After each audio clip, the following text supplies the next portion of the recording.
אתה לא יודע איפה לחפש. עדיף שתהיה ב-5. נו, דיברתם איתו? הוא מטושטש לגמרי, אבל לקחנו ממנו DNA. עוד מעט תהיה לנו תשובה. טוב, תקשיב לי עכשיו. לא מעניין אותי איך, אני רוצה שתעירו אותו. אני רוצה לדעת מי עשה להם את הדבר הזה. או שעדי תתעורר. אנחנו עושים מה שאנחנו יכולים. תגיד לי, מה זה צריך להיות?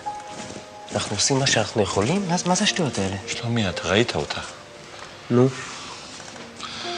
הרופאים אומרים שאין לה עוד הרבה זמן.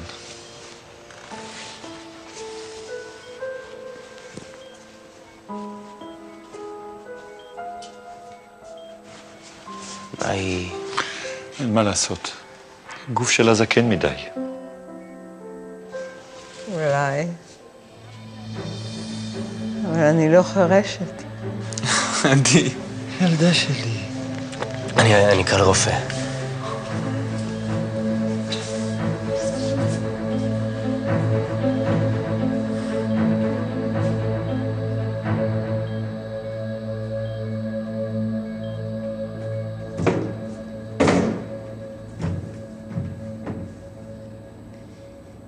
תגיד, הכל בסדר בינך לבין עדי?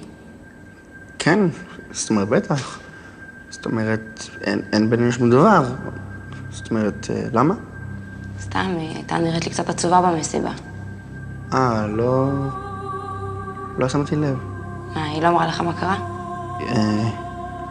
עזבי, לא בא לי לדבר על זה עכשיו. אתה דואג לה, אה?